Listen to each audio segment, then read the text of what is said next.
जल की व्यवस्था कहीं नहीं हुई, तो थोड़े ऋषि की कुटिया पर पहुंच गए, जो कि ऋषि वहां पे तप कर रहे थे जल मांगा पीने के लिए, लेकिन जल नहीं मिला। राजा को क्रोध आ गया, समझ गए कि ये जो है अभिमान बस अपने आसन को नहीं छोड़ रहे हैं। तुरंत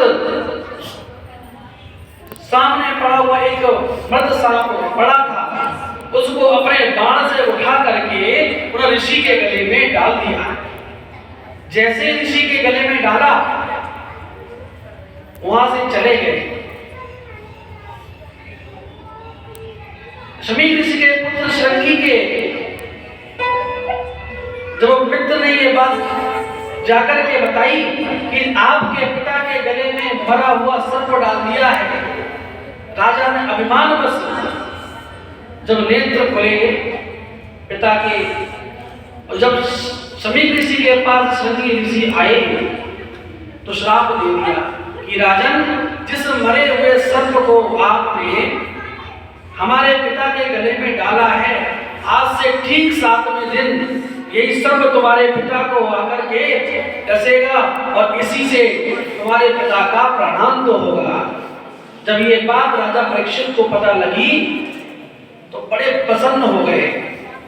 अब देखिए, विचार करिए, अगर किसी को ये पता लग जाए कि हमारी मौत किस दिन होगी तो उसकी व्यक्ति की स्थिति कैसी होगी। विचार करिए, अगर पता लग जाए, डॉक्टर कह देता है कभी कभी अभी इस मरीज की हालत ऐसी है, ये 1 महीने तक चलेगा। अब ये बात मरीज को अगर पता लग जाए कि मरीज 1 महीने तक चलेगा तो उसकी हालत कैसी होगी। जो महाराज 1 महीने चलने वाला होगा वो 15 दिन में समाप्त हो जाएगा। यही आज राजा परीक्षित को पता लगा कि 7 दिनों में मेरी मृत्यु निश्चित है। बड़े खुश हुए, आनंद के साथ बड़े प्रसन्न हुए। सबने पूछा, राजन आप इतने खुश हो रहे हो और आपको पता लग गया कि आज से ठीक 7वें दिन आपकी मृत्यु हो जाएगी। राजन बोले, यार मुझ में तो बड़ी विशेष कृपा हुई है। अरे किसी को तो अपने मौत के बारे में पता नहीं चलता है।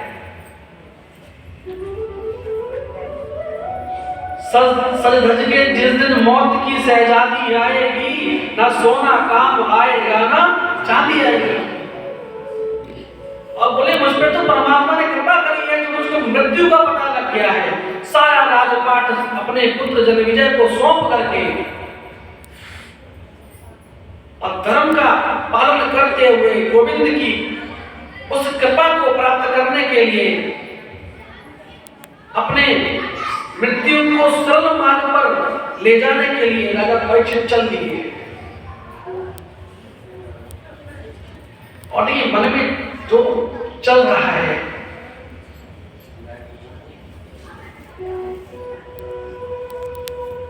मन में एक ही विचार है कि अब जो भी समय मेरा बचा है वो पूरा समय मैं गोविंद का गोविंद मेरे ही होकर के रहे। भ्रमण करते करते जा रहे हैं। जा करके जब बड़े आगे तो श्री सुखदेव जी महाराज का दर्शन हो गया। सनकादि ऋषियों ने पूछा कि प्रभु सुखदेव जी का जन्म कैसे हुआ और सुखदेव जी थे कौन। श्री सुख जी महाराज कहते हैं, श्री सुखदेव जी महाराज साक्षात नारायण स्वरूप थे, लेकिन श्री वेद व्यास जी के पुत्र थे। बोले, वेद व्यास जी के पुत्र कैसे हुए।